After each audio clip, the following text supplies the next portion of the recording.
Abre aspas, o primeiro jornal multidigital do eixo SP-Rio. Abre aspas. Apoio. FIA. A FIA faz diferença. Sicredi. Gente que coopera, cresce.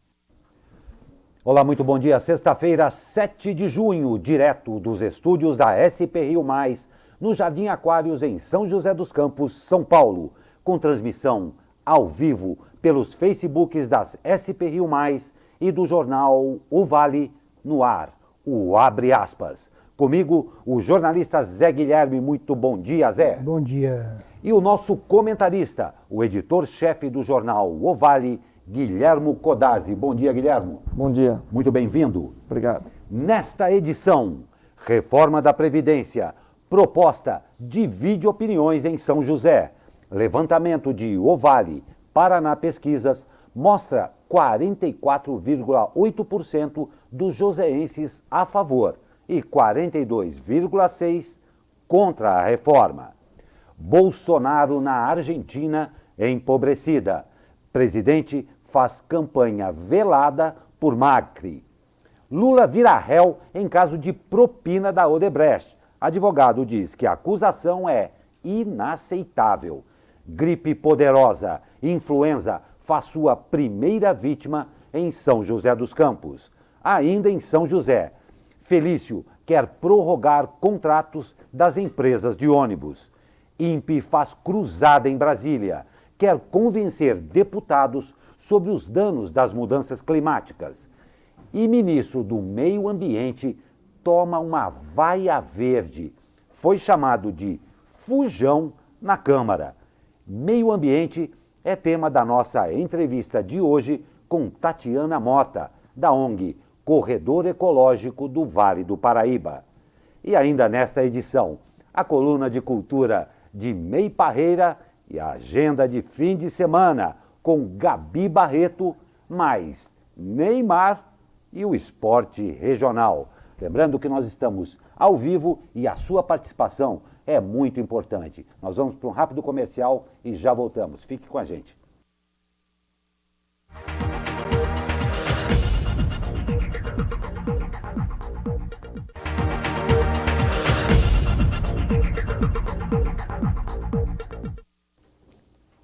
Governadores divulgaram ontem carta de apoio à manutenção de servidores de estados, Distrito Federal e municípios na proposta de reforma da Previdência. A carta foi divulgada pela assessoria do governador do Distrito Federal, Ibanez Rocha, coordenador nacional do Fórum de Governadores. Os únicos governadores que não assinam a carta são Rui Costa, do PT da Bahia, Flávio Dino, do PCdoB do Maranhão, Wellington Dias, do PT do Piauí e Fátima Bezerra, também do PT do Rio Grande do Norte. A aplicação aos servidores estaduais e municipais das regras de aposentadoria previstas na proposta é um dos pontos de maior controvérsia. Deputados têm feito pressão para que o trecho fique de fora do texto, porque parte deles não quer arcar com o desgaste político de aprovar uma matéria considerada impopular. Segundo o relator da reforma, na comissão especial Samuel Moreira, a casa está bem dividida. Se os estados ficarem de fora do texto, governadores que queiram fazer uma reforma previdenciária a fim de sanear as finanças estaduais terão de aprovar uma proposta própria na Assembleia Legislativa.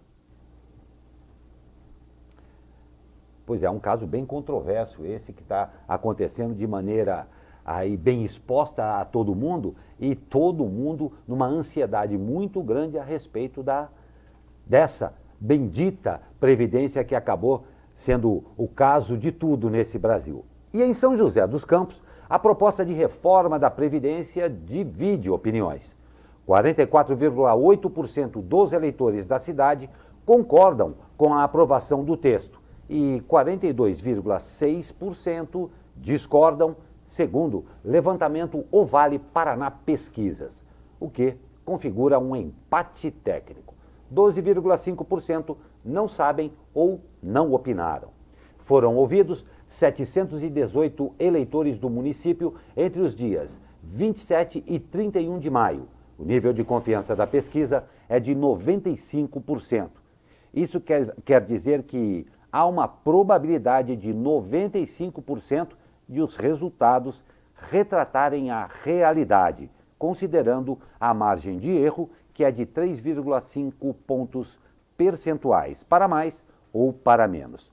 Na divisão por sexo, o percentual de eleitores que concordam com a aprovação do projeto é maior entre homens, com 48,4%, contra 41,6% das mulheres. Já em relação à faixa etária, a aprovação da reforma é maior entre votantes de 60 anos ou mais.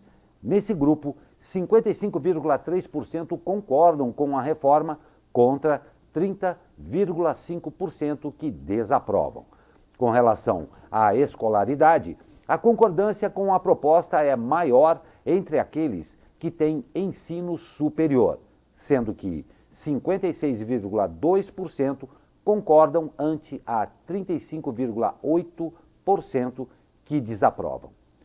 A pesquisa também questionou qual o grau de informação dos eleitores sobre a proposta de reforma da Previdência.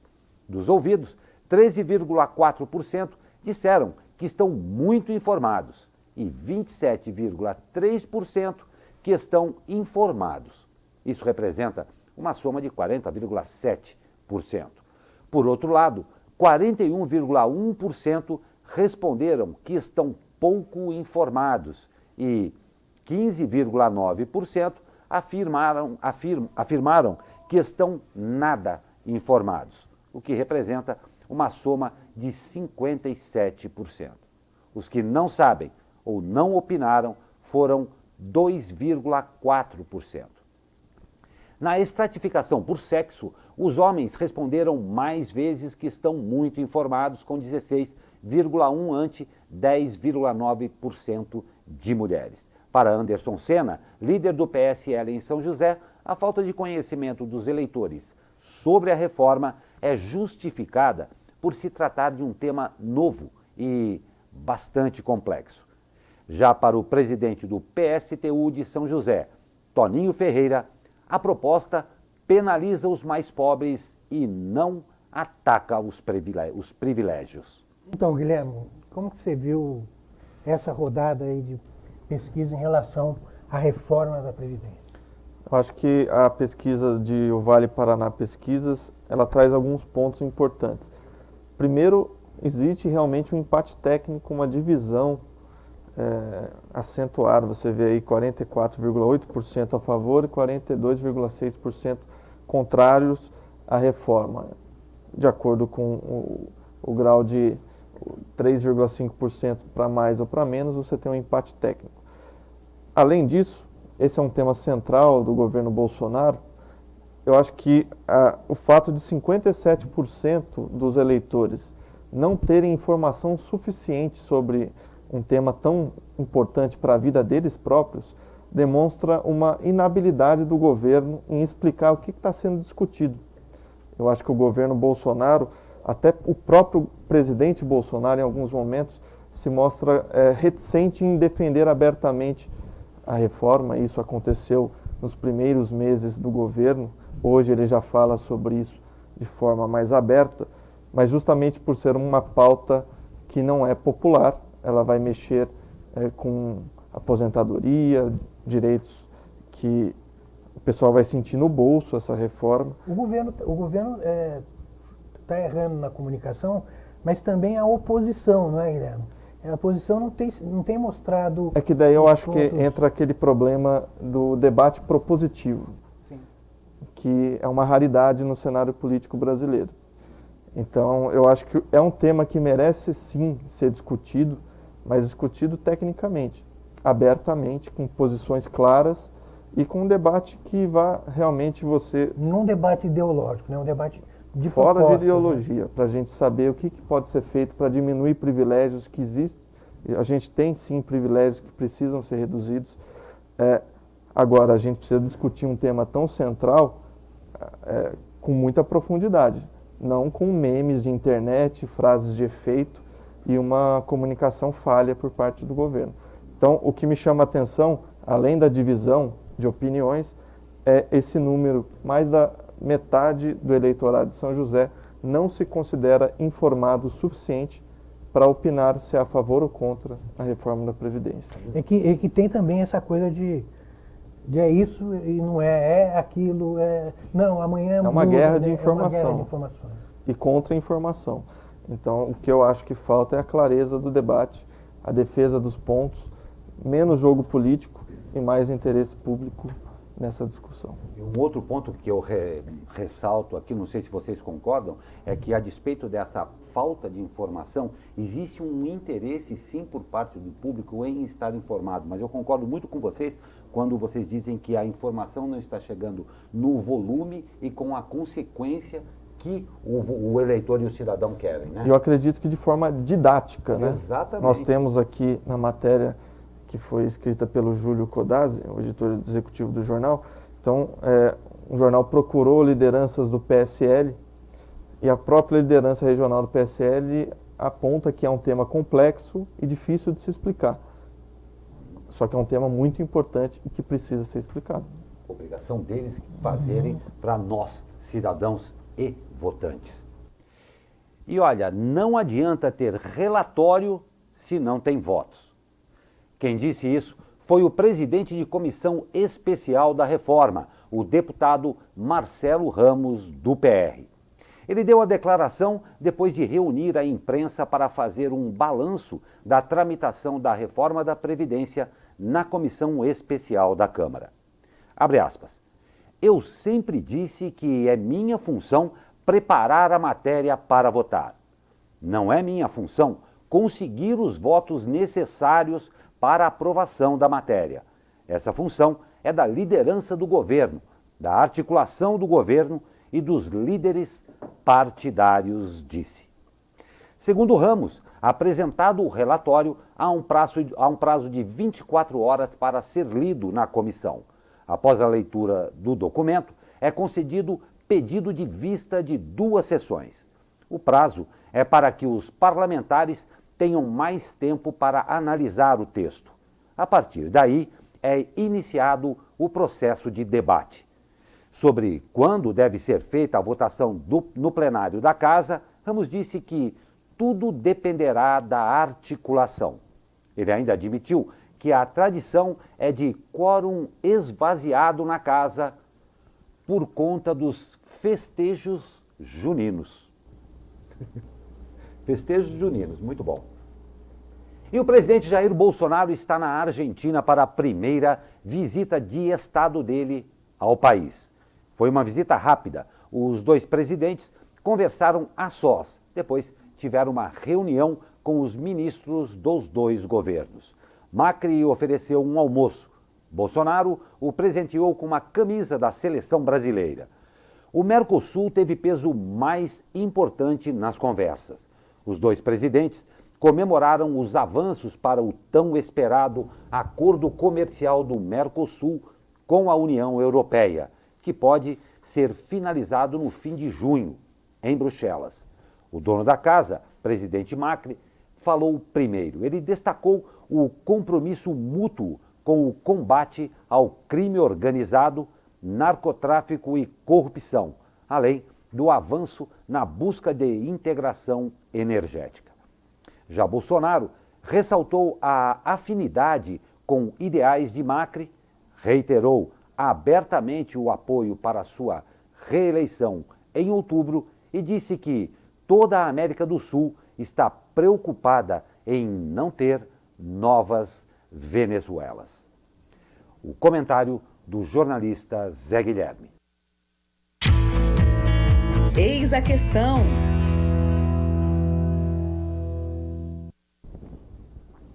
No início do governo, o Bolsonaro fez ataques severos ao Mercosul, como se precisasse dessa campanha contra o bloco dos hermanos para mostrar seu amor incondicional aos Estados Unidos de Donald Trump.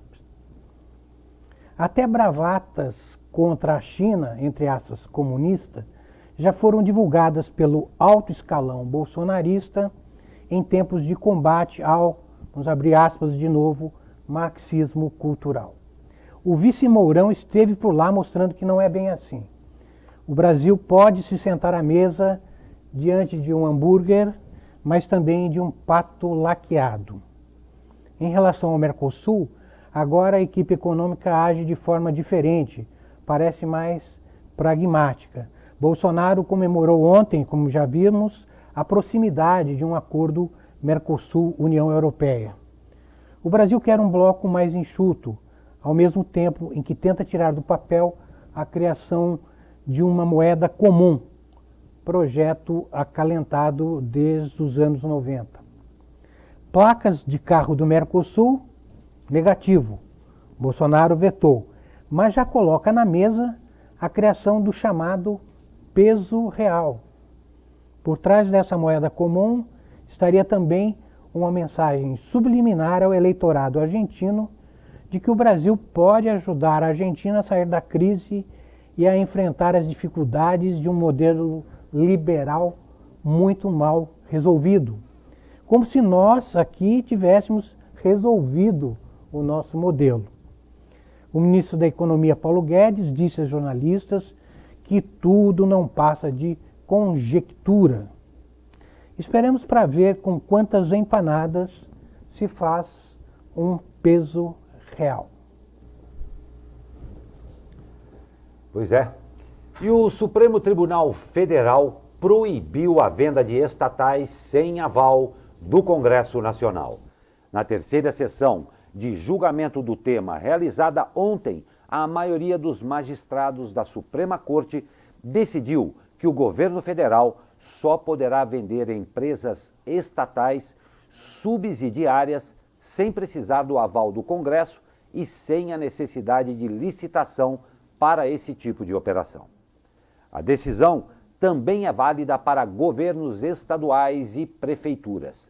De acordo com o Ministério da Economia, o Brasil conta com 134 estatais, sendo 88 subsidiárias. Uma empresa subsidiária é uma subdivisão de uma companhia, encarregada de tarefas específicas, como, por exemplo, a Petrobras, que tem 36 subsidiárias, como a Transpetro e a Eletrobras. Como foram os votos? Ricardo Lewandowski e Edson Fachin votaram para exigir o aval do Congresso na venda de qualquer estatal. A favor da venda de subsidiárias, votaram os ministros Alexandre de Moraes, Luiz Roberto Barroso, Carmen Lúcia, Rosa Weber, Luiz Fux, Gilmar Mendes, Marco Aurélio, Celson de Mello e Dias Toffoli. Os magistrados, com exceção de Carmen Lúcia e Marco Aurélio, votaram para que não seja necessária licitação. Você acha que fica muito poder na mão do Executivo? Eu acho que sim. O presidente Bolsonaro, ainda na Argentina, comentou a decisão do Supremo, dizendo que é um avanço em relação ao que ele chamou de política ideológica utilizada pelos governos anteriores, mas analistas políticos entendem que Paulo Guedes, por exemplo, ficou frustrado com o resultado porque esperava que o governo tivesse a liberdade para vender inclusive as empresas maiores, né, as empresas mães. Eu acho que sim, é um poder muito grande concentrado na mão do Executivo. Imagina se o Executivo não tivesse que dialogar com o Congresso para vender a Petrobras ou os Correios, seria realmente um absurdo, né? Eu acredito que a gente, mais uma vez, se depara com uma questão de diálogo. O Glauco falou sobre a questão de ter um relatório, mas você não ter um número suficiente de deputados para aprovar esse relatório. Nós temos uma série de momentos em que o governo tem dificuldade de diálogo com o Congresso. Esse é um caso em que o governo parece querer excluir o Congresso da discussão de temas importantes, como a venda de uma estatal ou de uma subsidiária. Mas a análise do governo, apesar de aparentemente parecer uma vitória para o governo Bolsonaro queria ir ainda mais fundo e tirar o Congresso até mesmo da discussão de uma eventual venda de É bom Correios, que o governo saiba Petrobras. que precisa do diálogo, né? Porque, no fundo de tudo, está a reforma da Previdência, né? Quer dizer, essas questões do diálogo são trunfos, tanto do governo quanto da oposição, para votação da reforma, né? Eu acredito que em dado momento o governo Bolsonaro que saiu vitorioso com uma votação grande na eleição do ano passado, acreditou que o respaldo popular abriria caminho para você ter menos debate com o Congresso quer dizer, e você não trabalhar essa relação entre os poderes de uma forma tão próxima. Eu acredito que isso já ficou claro que não vai acontecer. quer dizer, Então, ele certamente pensou feito. também que os deputados, os parlamentares, fossem ser pressionados por essa grande base Exatamente. para que votasse a favor das propostas. E não é o que está acontecendo. Os deputados, mesmo do partido do PSL, estão correndo em sua própria raia. Exatamente. E o governo sabe que é preciso ter diálogo. Ele tem encontrado dificuldade na própria base, quanto mais quando você tem aí o Centrão com mais de 200 votos na Câmara, o diálogo vai ser importante. E aí cabe uma reflexão. Esse governo está preparado para dialogar? É uma dúvida. É uma grande dúvida, não tem a menor dúvida. E o ex-presidente Lula, os ex-ministros Antônio Palocci Filho e Paulo Bernardo e o empresário Marcelo Odebrecht viraram réus em um esquema que envolveria 64 milhões de reais em propinas entre 2009 e 2010 em troca de favores políticos. A denúncia do Ministério Público foi aceita pelo juiz da 10ª Vara Federal Criminal do Distrito Federal, Valisney de Souza Oliveira, que concedeu um prazo de 10 dias para os réus apresentarem suas defesas e indicarem testemunhas para serem ouvidas. A defesa de Lula disse em nota que o presidente jamais solicitou ou recebeu qualquer vantagem indevida e que a acusação parte da inaceitável premissa de se atribuir responsabilidade penal por decisões legítimas tomadas por órgãos do governo. A defesa de Palocci disse que o ex-ministro irá colaborar com a Justiça para amplo esclarecimento dos fatos. As defesas de Paulo Bernardo e Marcelo Odebrecht não se posicionaram. E na tarde de ontem, João de Deus deixou o hospital onde estava internado desde março em Goiânia e voltou para a penitenciária. Segundo informação do portal G1, o médium está isolado em uma sala de 120 metros quadrados, sem grades, no complexo prisional de Aparecida de Goiânia. João de Deus é réu por estupro e abuso de vulnerável, falsidade ideológica, corrupção de testemunhas e por posse ilegal de armas de fogo e munições. Ele nega os crimes e a defesa deve recorrer da decisão no STF. Rápido intervalo e voltamos com aquilo que você está esperando, claro, o tempo para o final de semana e muito mais notícias. Lembrando que nós estamos ao vivo e a sua participação é muito bem-vinda. Rápido intervalo e a gente já volta.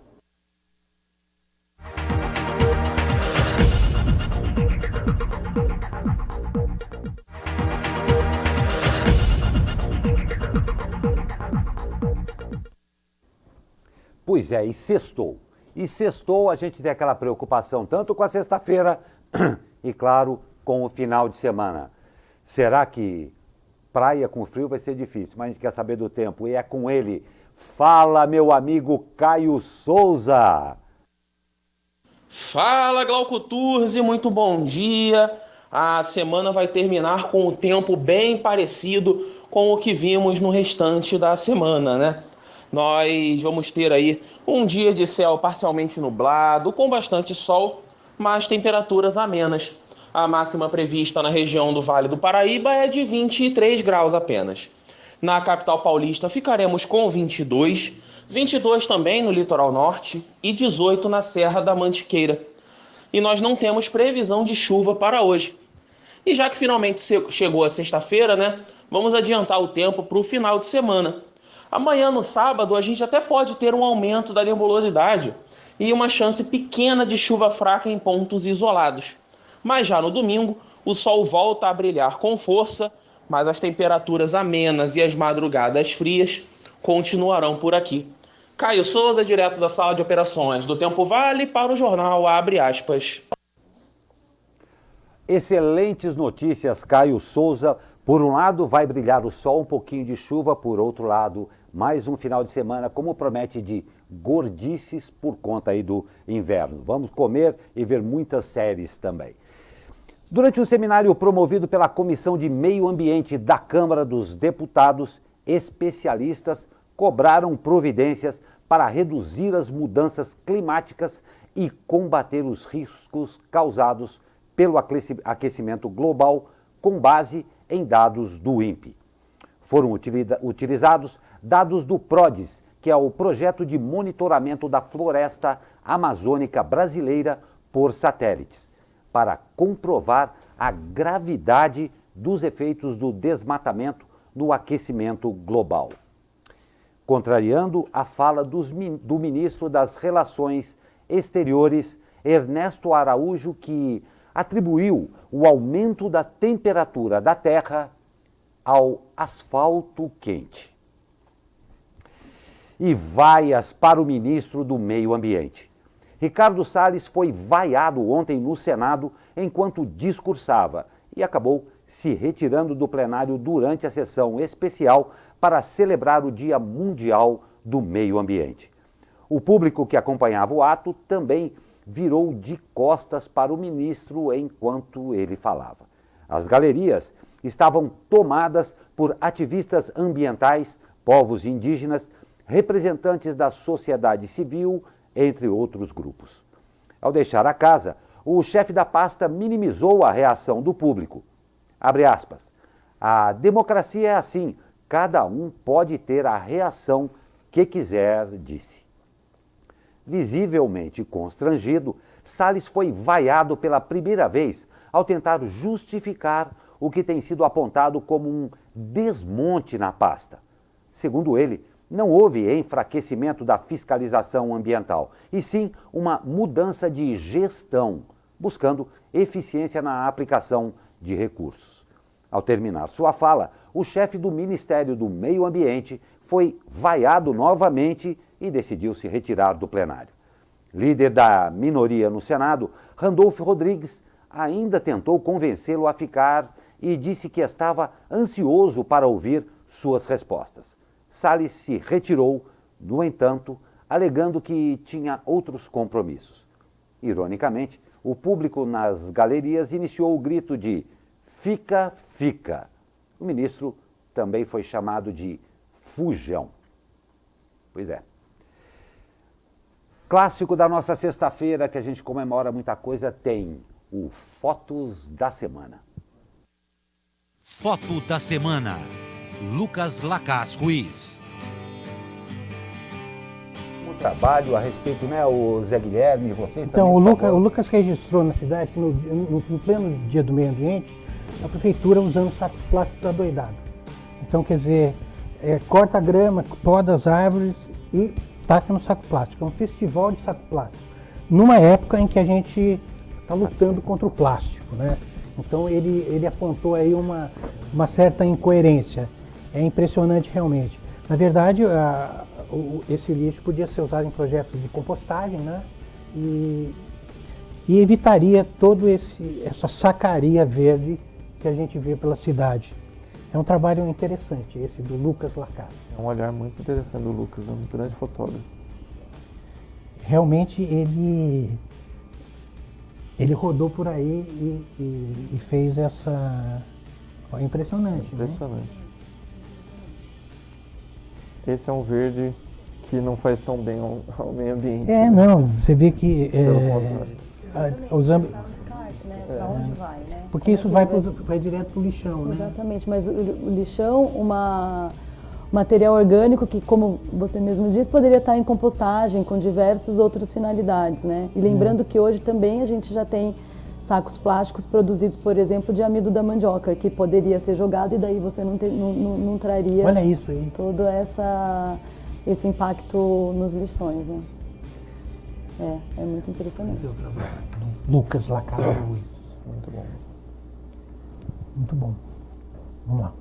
Pois é, e agora nós vamos falar a respeito de uma semana sobre um assunto que deveria não ter uma semana específica, mas deveria, por obrigação, estar no nosso cotidiano, todos os dias, ser levado muito a sério, ser discutido com seriedade e tomar-se sempre aquelas pequenas ações que fazem toda a diferença no todo. Agora há pouco, junto com as fotos, você ouviu uma voz feminina aqui na nossa bancada e é exatamente com ela que nós vamos conversar sobre a Semana do Meio Ambiente. Temos o prazer de receber Tatiana Mota, coordenadora de comunicação da ONG Corredor Ecológico do Vale do Paraíba. Seja muito bem-vinda, um prazer tê-la conosco aqui. Prazer é meu. E eu falei a respeito disso daí, a Semana do Meio, mas o meio ambiente é um assunto que deve ser discutido, encarado e com muita seriedade todos os dias, né?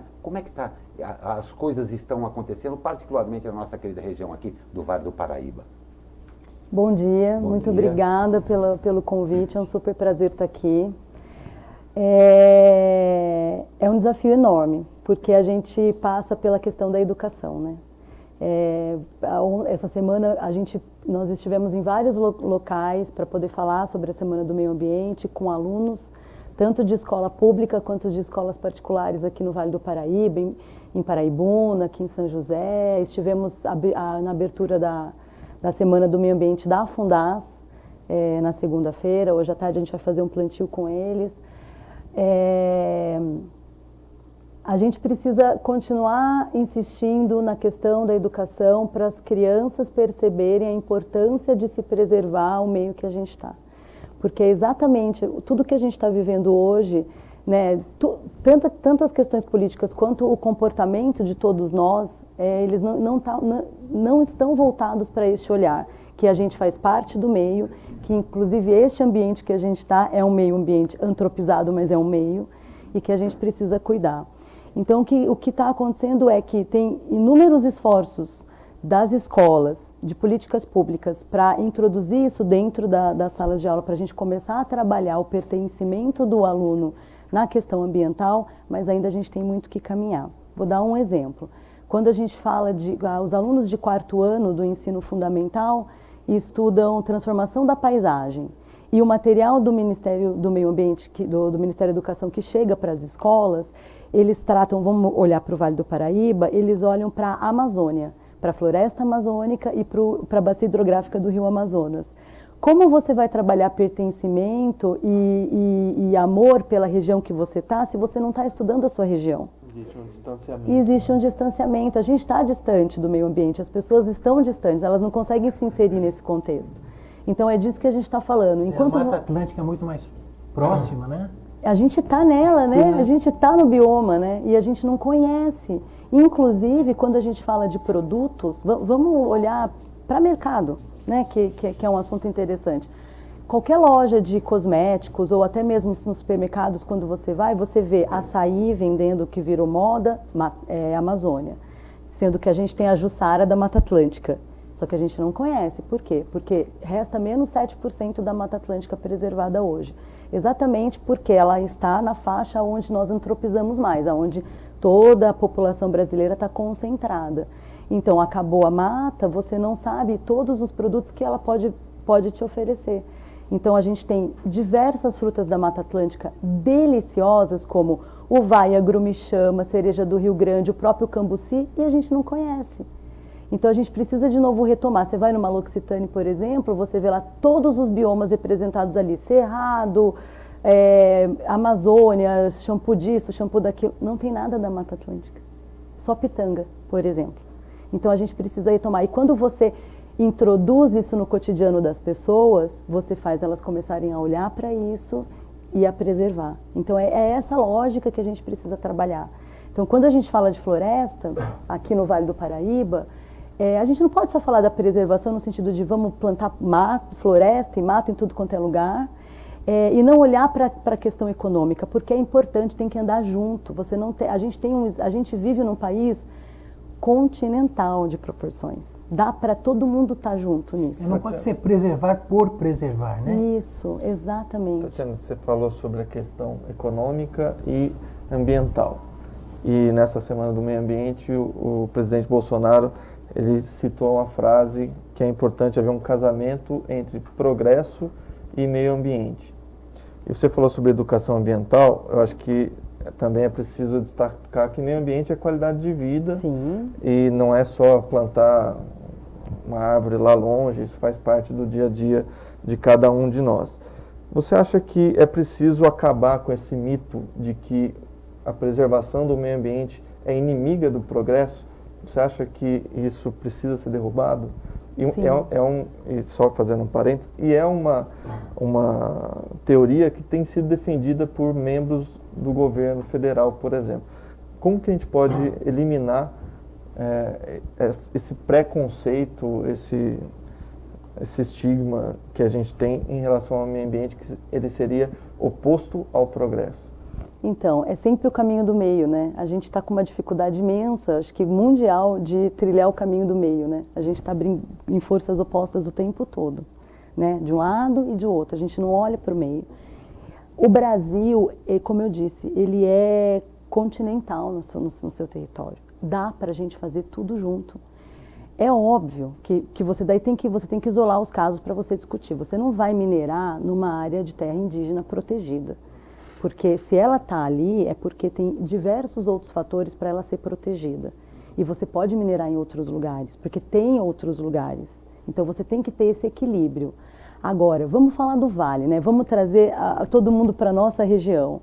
A gente tem pastagens abandonadas aqui, porque a gente veio do ciclo do café, depois da pecuária, de leite de corte e da silvicultura.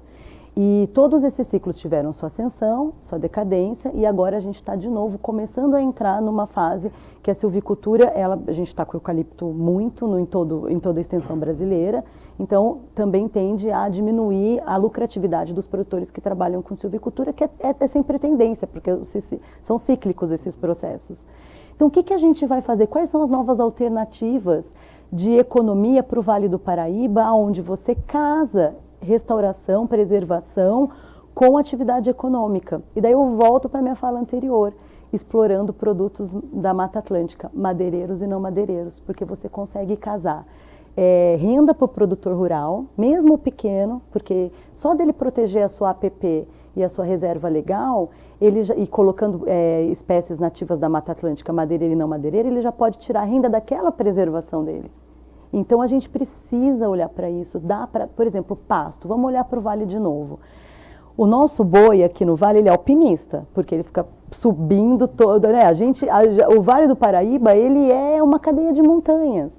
Então, para o boi fazer esse esforço, gente, enfraquece o leite, enfraquece a carne, a gente sabe disso. Então a gente tem que fazer um pastejo na propriedade, onde ele fica numa área mais plana, e nessas áreas de morro você tenha, por exemplo, uma agrofloresta ou uma restauração florestal, que você possa ter renda a partir desses produtos que estão ali. Então existem inúmeras alternativas. Dá para ser tudo junto na mesma propriedade. Eu acho que também é interessante conceituar o que é progresso, né? A gente teve no ano passado aqui em São José aquela polêmica envolvendo o Bosque da Tívoli. Sim, sim. Que é um espaço verde no coração do centro de São José dos Campos, um centro totalmente asfaltado, com prédios, enfim. E que a comunidade do bairro foi contra o corte de mais de 200 árvores para a construção de um estacionamento. A construção de um estacionamento é um progresso. Aí eu acho que tem também o debate que as cidades precisam fazer de mobilidade sobre qual é o futuro que elas querem, né? Se é com mais qualidade de vida, se é com um estacionamento ou dois a mais, qual é a diferença? Ou mais que vagas. Ou se você esse conceito de progresso não está estacionado, né? Cortar a árvore e colocar asfalto em cima, fazer um estacionamento. É progresso? Não sei. Eu acho que qualidade de vida também um futuro. Hoje também está em discussão a questão da agricultura familiar e a agricultura, os grandes agricultores, né? Os grandes agricultores. Né? E isso acaba promovendo esse distanciamento das questões, né? Como você falou. Quer dizer, eles têm um poder no Congresso Nacional, a bancada, né, ruralista, e que acaba muitas vezes inibindo essas questões que levariam a uma agricultura que pudesse ajudar na preservação, mas também ser economicamente importante. Né? Você acha como que você vê essa questão desses dois tipos de ocupação de terrenos? Então, é que, de novo, tem espaço para todo mundo, né? Quando a gente fala de agricultura em larga escala, que é o que acontece na Amazônia, que inclusive é a grande briga por conta do desmatamento, né? Que é o foco do desmatamento. A gente está falando de agricultura de exportação, a gente está falando de agricultura para abastecer indústrias, para matéria-prima. Isso é larga escala, isso vai para fora, isso vai para indústrias, vai para uma Nestlé, enfim, vai para várias marcas, vai para a China, enfim. Brasil é o celeiro do mundo, a gente alimenta o mundo, a gente precisa ter essa noção. Nós somos isso, a gente precisa primeiro decidir se é isso que a gente vai ser quando a gente crescer. Alimentação, bacana, então não vamos competir com a China com os serviços, enfim, o que a gente vai fazer aqui? Fazendo isso, cabe para todo mundo. Por quê? Daí, quando a gente fala de agricultura familiar, a agricultura familiar, ela abastece o mercado local. Ela é fundamental para abastecer o mercado local. Se a gente está falando de qualidade de vida, a gente precisa começar a consumir produtos com menos agrotóxicos. E é a agricultura familiar que faz isso por nós. Porque a gente não consome esses produtos de larga escala, porque eles vão para a indústria, eles vão para fora. O que a gente come no dia a dia, né, na nossa mesa ali, da nossa feira, é do entorno da gente. Então vamos falar daqui de São José. A gente tem São José, 60% da área de São José dos Campos é rural. Olha que interessante. 60% é rural. Essa área rural, você tem de tudo. Você tem silvicultura, você tem pastagem, você tem gado, né, para corte, para leite, e você tem um movimento muito lindo de pequenos produtores rurais trabalhando com agricultura orgânica, com produção de alimento saudável, que é para abastecer essa cidade enorme, que tem muita demanda. Só que essas coisas não estão alinhadas, não tem articulação para isso acontecer desta forma. Então, quando a gente tem um supermercado muito grande que abre aqui na cidade, o alimento vem de fora e tinha que vir daqui. A Itália é assim, a França é assim, eles regionalizaram a distribuição. Porque você está falando, daí você pega a cadeia, você fala, quando você regionaliza, tem menos transporte, tem menos emissão de carbono, você trabalha toda a questão do meio ambiente. Você tem que olhar, você tem que expandir o olhar. Porque daí o transporte é menor, o custo é menor. Quando a gente fala que orgânico é muito caro porque ele anda muito para chegar, sendo que ele é produzido aqui. Muitas vezes, quando a gente vai comprar orgânico aqui em São José, tem lá o selo Orgânicos do Vale, tem uma marca, enfim, muitas vezes ele foi para o Ceasa em São Paulo e voltou para cá, sendo que ele é produzido aqui. Então, é isso que a gente precisa trabalhar, a gente precisa regionalizar as distribuições e daí cabe para todo mundo, porque os grandes continuarão grandes, abastecendo para exportação e indústria, e os pequenos alimentam localmente. Sem contar que a gente se escapa dos venenos, né? Pois é, e a gente nem sabe o resultado disso na nossa vida, né? A gente nem tem isso medido ainda, o quanto que esse acúmulo de agrotóxicos no nosso organismo impacta em doenças e investimento em recurso público, porque é mais hospital, é mais dinheiro em saúde. O problema é que este governo tem feito liberações sucessivas de agrotóxicos, né?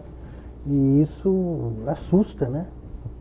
Assusta aqui e fora, né? Fora, porque a gente tem uma rede, acaba de ter uma notícia, tinha uma Suécia, rede na né? Suécia que barrou os produtos, né? Por conta dessa invasão de agrotóxicos, né? Mas, Guilherme, aí é que está a brincadeira bacana do jogo. Porque o que acontece? Quando você tem essa liberação desse jeito, você tem uma pressão internacional sobre o governo. E daí o próprio governo vai ter que voltar atrás. Então é muito interessante porque quando você teve no começo do ano o anúncio da fusão dos Ministérios da Agricultura e do Meio Ambiente, eles voltaram atrás porque teve pressão externa e da própria bancada ruralista, porque ela sabe que se ela for vender uma carne lá para fora e não tiver com a regularização da área dela, de APP restaurada e reserva legal, ela não vende. Então, o legal desse jogo todo é que a gente vai ser pressionado pelo contrário. E daí as pessoas vão começar a perceber que dá para trabalhar meio ambiente com progresso, se é que a gente pode chamar assim, junto. A gente está falando um pouco do cenário nacional, aí eu queria só voltar um pouquinho desde o começo do ano.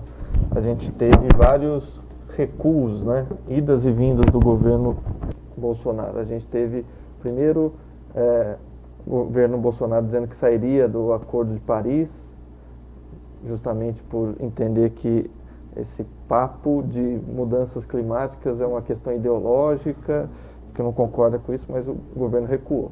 Recuou também em relação à fusão de ministérios, em relação a uma série de outras coisas. Mas em outros pontos, a gente vê situações que são preocupantes.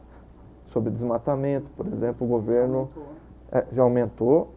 E, além disso, o governo coloca dados científicos de pesquisas do INPE em descrédito, né? Então, o que a gente vê, não só em relação ao meio ambiente, mas você vê em relação ao Atlas da Violência, a números de violência no trânsito, a pesquisas sobre drogas, em que o dado científico ele é ignorado em nome de um desconhecimento empírico. Exatamente. É que você não tem base de discussão, você não fala, eu não aceito essa pesquisa científica porque eu tenho outra que contrapõe. Não, você simplesmente não aceita aquele dado científico. Tivemos também casos menores, mas emblemáticos, como o afastamento do fiscal que multou Bolsonaro anos atrás no IBAMA. E a gente tem essa discussão toda do ministro Fujão, tal, do Ricardo Salles ontem, que foi vaiado tal. Pela primeira vez na história, né? Num evento como esse. De meio ambiente. De meio ambiente. E a grande questão é a crítica a um possível desmonte dos órgãos do meio ambiente. Você teme que isso esteja realmente acontecendo? Como você analisa essa política nacional que, obviamente, tem impacto também regionalmente? O medo, o temor é verdadeiro, porque isso está acontecendo. Não é que é uma iminência está acontecendo. Então, é que a gente não está, é muito louco, né? A gente escuta as notícias de fora, mas quem está dentro dos ministérios, e daí não vamos falar só de meio ambiente não, de educação e de todos os outros, o desmonte está lá dentro, assim, a estrutura está sendo completamente desmantelada, isso é verdade. Eu tenho pessoas que moram em Brasília, que trabalham lá, e a gente fica sabendo de coisas que não estão sendo noticiadas, então está acontecendo. A gente vai ter aí uns 10 anos de retrocesso, assim, do impacto disso, né, de todos esses desmontes.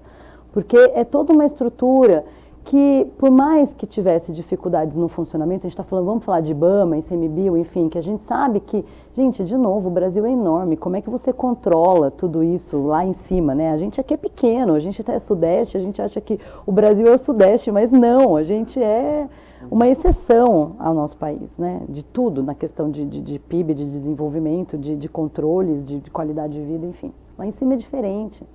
Então, como que é controle? É fácil entrar, assumir uma pasta e falar assim, estava tudo errado e tinha problemas. Tinha mesmo. Como é que você administra um país desse tamanho, né? Mas existem políticas efetivas de controle, tanto de desmatamento, de fiscalização. E quando você tira isso, o que resta? O ruim é acabar com a política. Exatamente. Né? Quer dizer, se você tem problemas, que resolvam os problemas. Né? Da gestão, mas não mexer com a legislação. Política, muito né? bem, é isso aí. Então, você quer dar um choque de gestão, como o pessoal do segundo setor fala, dê um choque de gestão na administração pública, mas não mexa na legislação. É exatamente aí que está o ponto. É como no caso do desmatamento. você vê a falta de foco, né? A gente até entrevistou uma pesquisadora do INPE que ela fala exatamente isso. O problema não é saber que está tendo queimada. Isso a gente está fornecendo os dados. O problema é ir lá o fiscal e punir quem está queimando e prevenir. Então é uma falta de foco também sobre o que é a prioridade. É porque não tem interesse mais, né, neste olhar. E daí é muito complicado, porque se não acredita em mudanças climáticas, se não acredita que a Amazônia promove os rios voadores que faz chover aqui na nossa região. Gente, se a gente pega o mapa global, a gente está na mesma linha do deserto da Namíbia e do Kalahari. A gente só não é deserto porque a gente tem a Amazônia que promove essas chuvas aqui pra gente. Então é só olhar, a gente está na mesma linha. Então, se não acredita nisso, porque hoje já nenhuma informação mais é válida, né?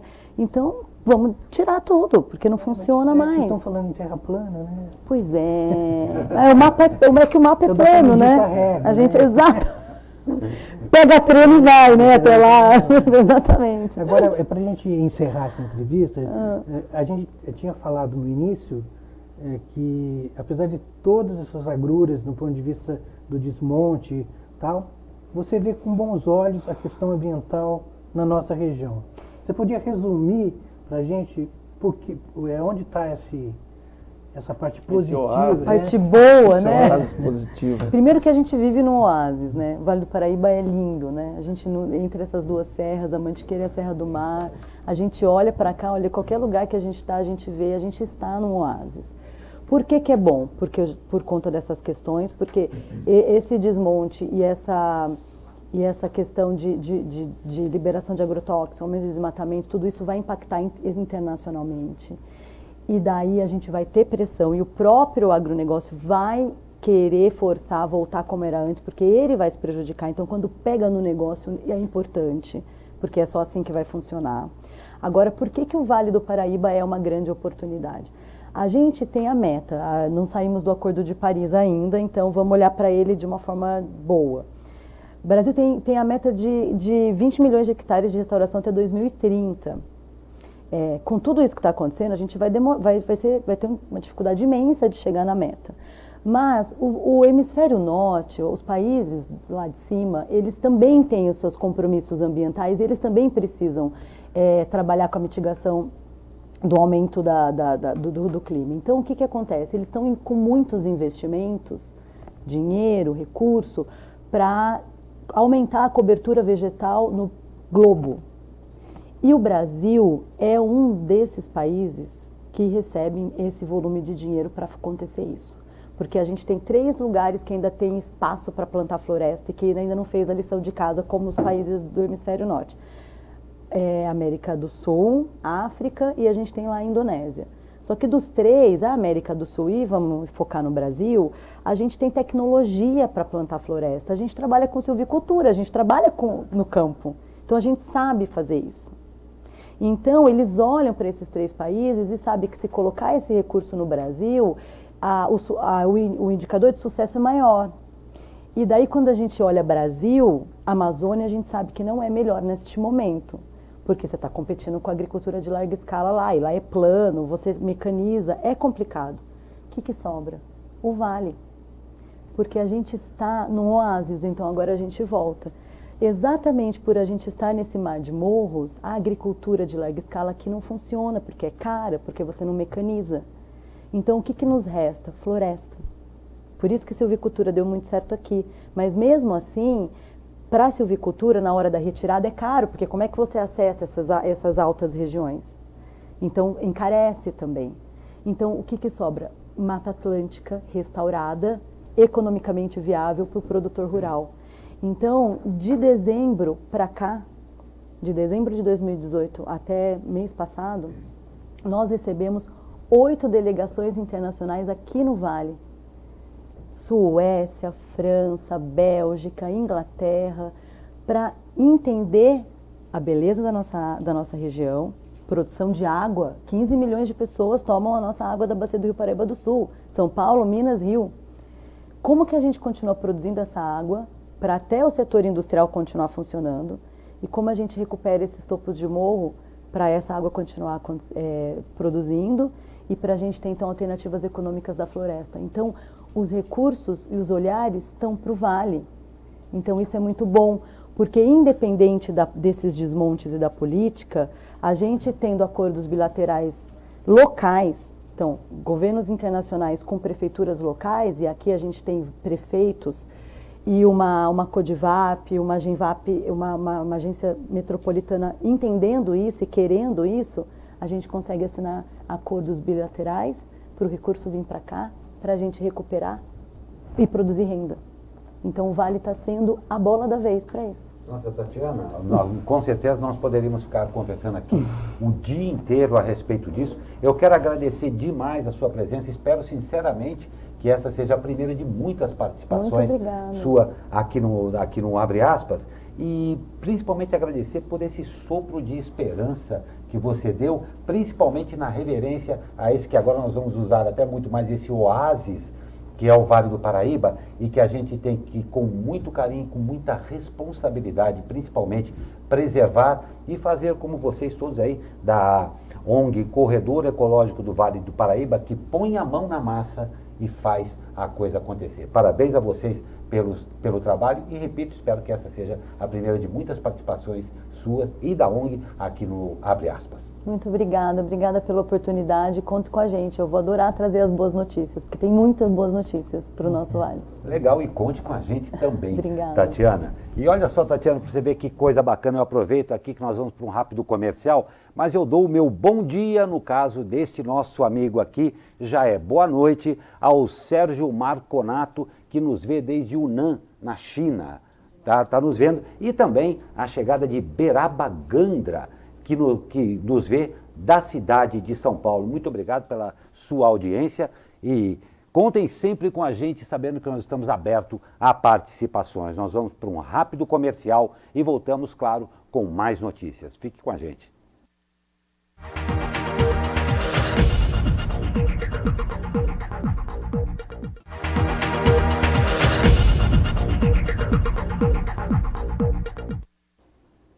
E o prefeito de São José dos Campos, Felício Ramute, enviou ontem à Câmara projeto que altera a Lei Municipal de 2006, que autorizou o município a celebrar os atuais contratos de concessão do transporte público. O projeto propõe a mudança do trecho da lei que estabeleceu que os contratos teriam duração máxima de 12 anos, sem possibilidade de prorrogação.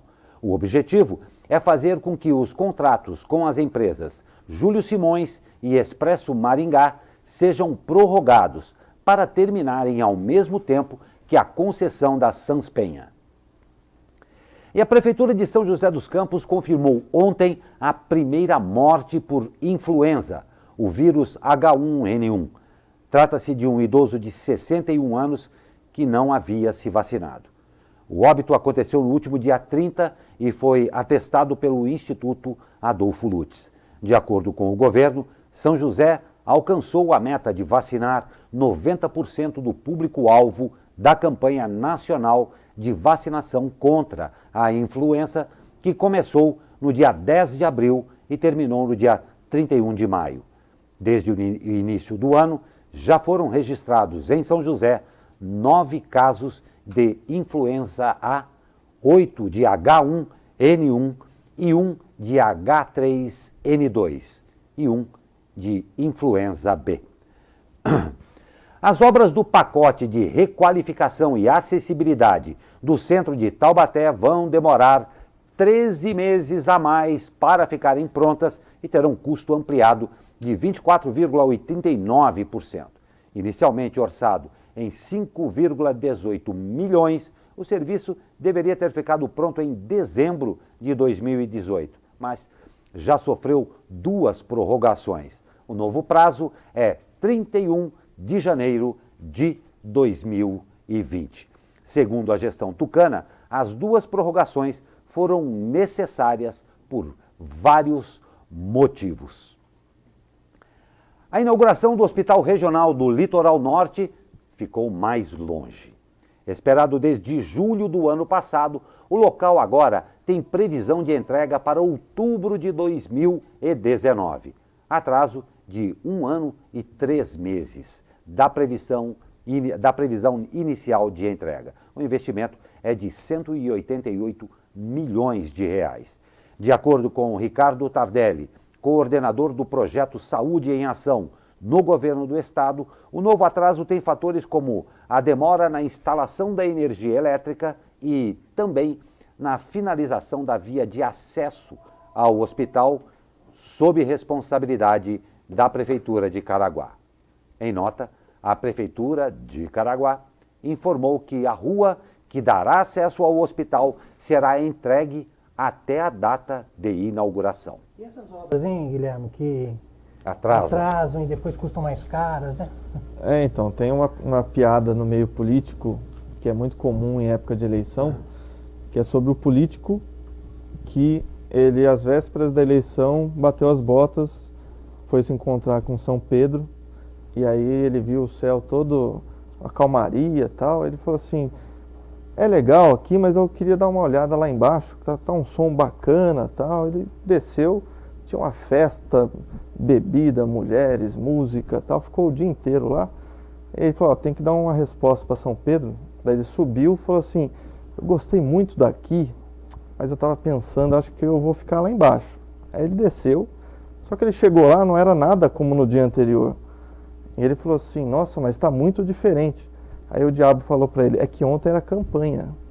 Então, assim, na campanha, tudo funciona, os prazos são cumpridos. Quando a gente está com o político no cargo, atrasos, encarecimento de obras, é o que a gente vê por aí. Descontinuidade de projetos. Era campanha.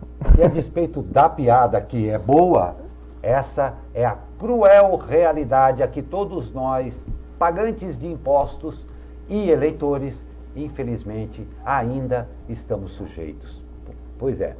Mas hoje é sexta-feira e como sextou, tem coluna de cultura com ela, May Parreira. Bom dia, May.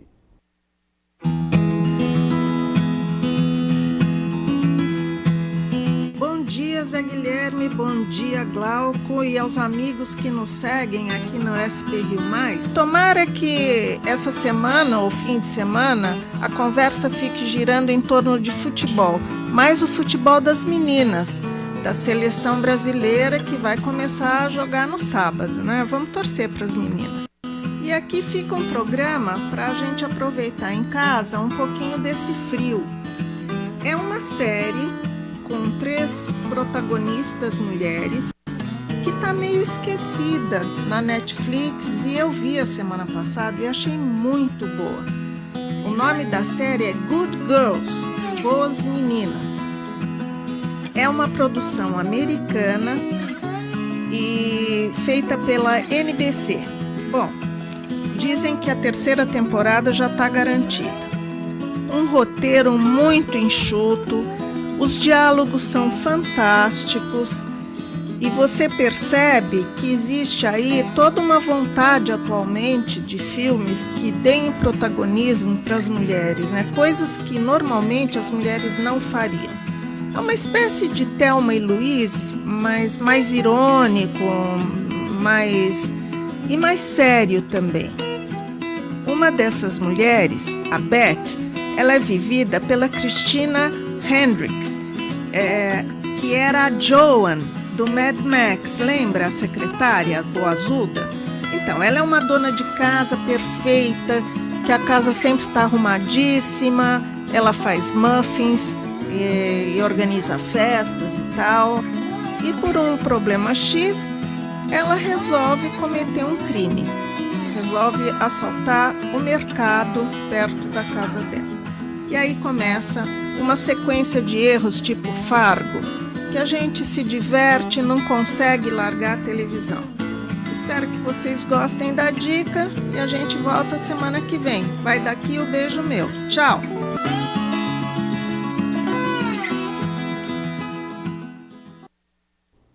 May, muito bacana, bem legal mesmo, um filme que deve ser bem interessante para este final de semana, que promete, como eu disse, televisão e gordices para o final de semana com esse climinha. Mas também é sexta-feira e a gente quer saber o que acontece e o que rola. Isso aí é com ela, a Gabi Barreto na agenda de final de semana. Apoio Vale Sul Shopping. Junho chegou com frio que divide opiniões e arraiá. Com destaque para o Arraiá do Parque em São José dos Campos, que começa nesta sexta-feira. O público pode curtir a quermesse com atrações musicais, quadrilhas, sorteios e muitas bebidas e comidas típicas. Nesta sexta, o Teatro Univap recebe o espetáculo Rei Leão, o musical. A peça conta com diversos cenários e projeções de última geração inspirados em grandes musicais da Broadway. A banda Planta e Raiz, uma das principais bandas de reggae do país, se apresenta hoje em Taubaté. A noite ainda conta com shows da banda Alaia e A Tropa. Com certeza, você já se banhou na queda de uma cachoeira. O Luso Brasileiro recebe Sorriso Maroto e Jerry Smith neste sábado para um super show. Eu já te quis um dia e depois de tudo agora. Vem, vem, vem, vem, vem, deslizando, vai, vai. Também neste sábado, Luciana Mello e Jair Oliveira fazem um show em tributo ao seu pai, Jair Rodrigues, no SESI em São José dos Campos. Dono de uma carreira repleta de premiações e mais de 40 álbuns lançados, Jair estaria completando 80 anos se estivesse vivo. Ficar, eu juro que não posso ficar, eu tenho razão. Já fui batizado na roda de pampa. Os parques estaduais da RM Vale têm entrada gratuita neste final de semana. O público pode conhecer as áreas de conservação ambiental, entre elas o Parque Estadual Serra do Mar, Núcleo Cunha, e o Parque Estadual Serra do Mar, Núcleo Santa Virgínia, em São Luís do Paraitinga. Para aproveitar esse friozinho, que tal um cinema? O Festival Varilux de cinema francês começou ontem, dia 6, e vai até o dia 19 deste mês, em cinemas espalhados por mais de 80 cidades brasileiras, incluindo São José dos Campos. Os cinéfilos da região poderão conferir as obras em cartazes nas salas de cinema do Cinemark do Shopping Colinas. Eu fico por aqui e volto sexta-feira que vem. Um bom final de semana a todos. SP Rio Mais, conteúdo de verdade. Apoio Vale Sul Shopping.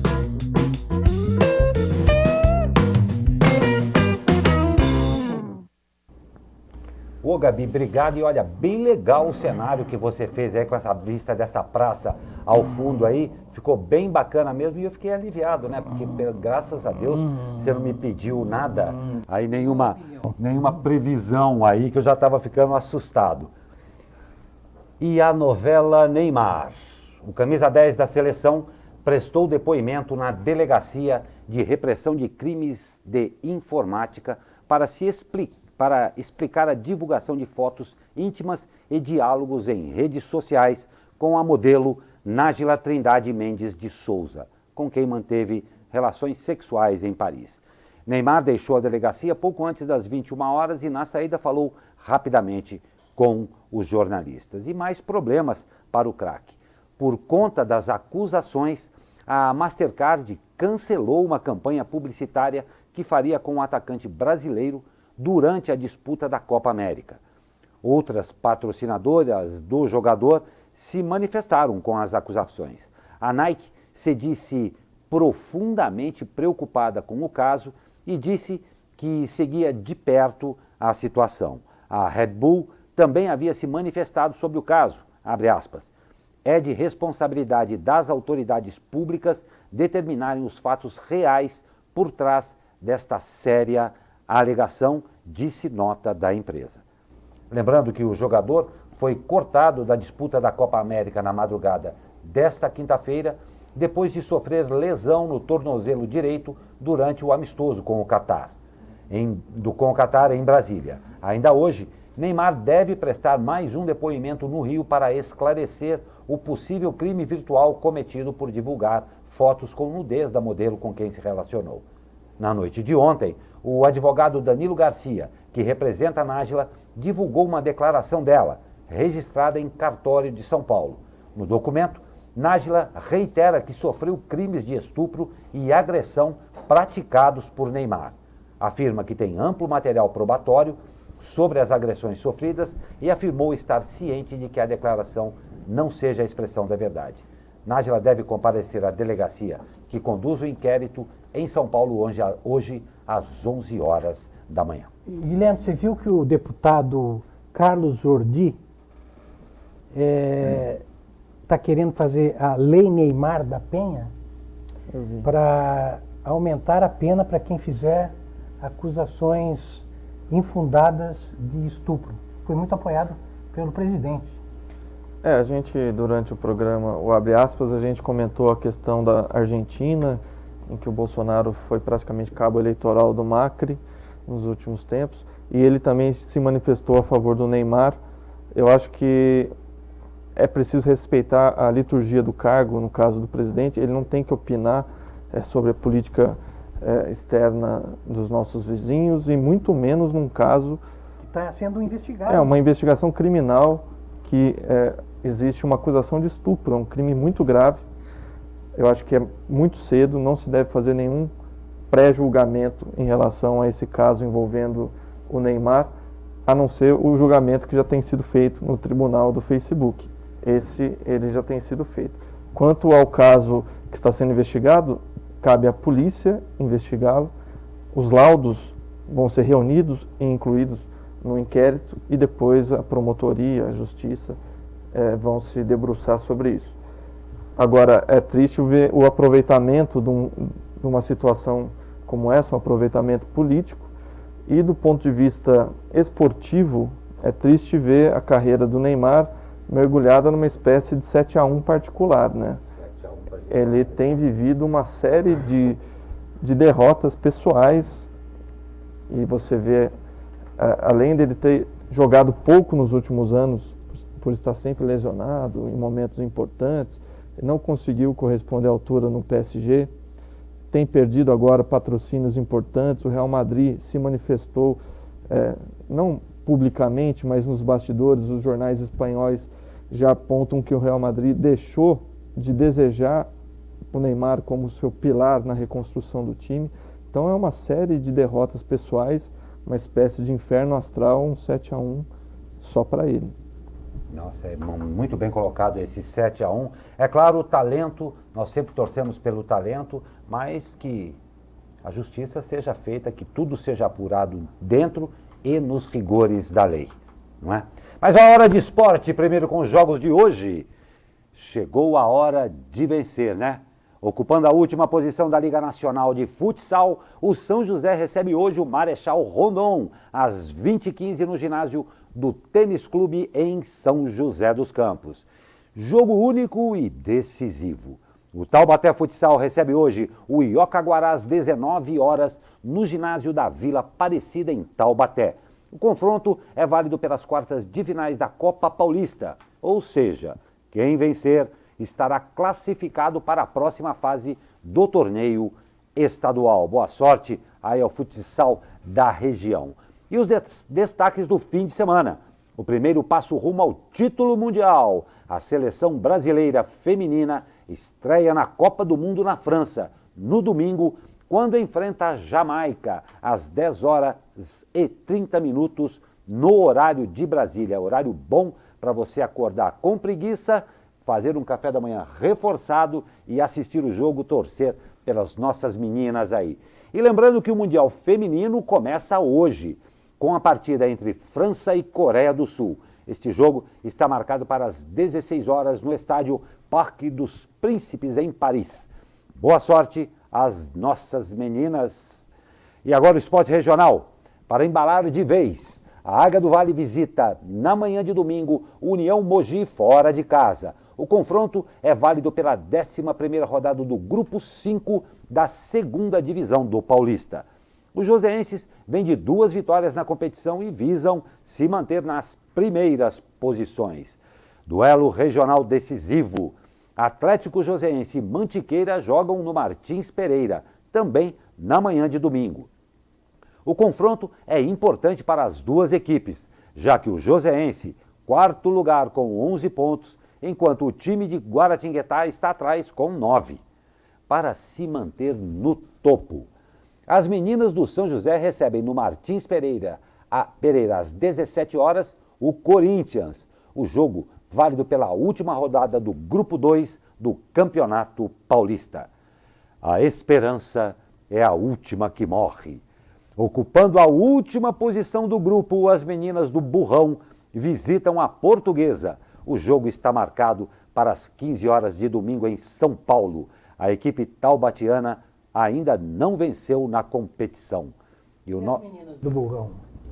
Olha, elas têm feito um bom trabalho esse ano. O Taubaté, historicamente, sempre esteve atrás do São José no futebol feminino, mas eu acho que a distância diminuiu.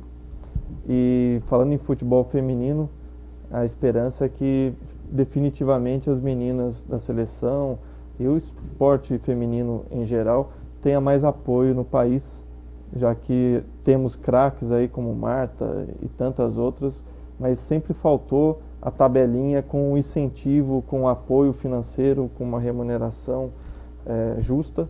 E a gente vai ter aí a primeira vez a Copa do Mundo sendo transmitida pelo principal canal de televisão do Brasil, o canal aberto. Espero que a gente consiga um bom resultado e isso vai ajudar a ter mais incentivo à prática do esporte pelas meninas. Não tem dúvida, esporte esse que vem crescendo muito e as nossas meninas indiscutivelmente também à altura, em alguns casos até ultrapassando o talento masculino que é já reconhecido dentro desse esporte. Parabéns às meninas, estamos aí de olho na televisão, dedos cruzados e esperando que realmente, como isso que Guilherme falou, exista efetivamente mais incentivo e apoio. Zé Guilherme, estamos finalizando a nossa sexta-feira.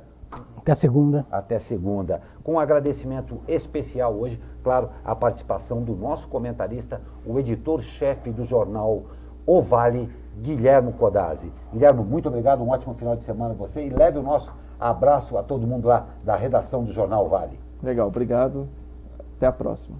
Até a próxima. E para você que nos acompanhou nesse abre aspas de sexta-feira, desejamos um ótimo final de semana. Tem seleção brasileira, tem tempinho para comer bem. Muita paz, muita saúde a você e segunda-feira a gente está de volta com mais um abre aspas. Até lá.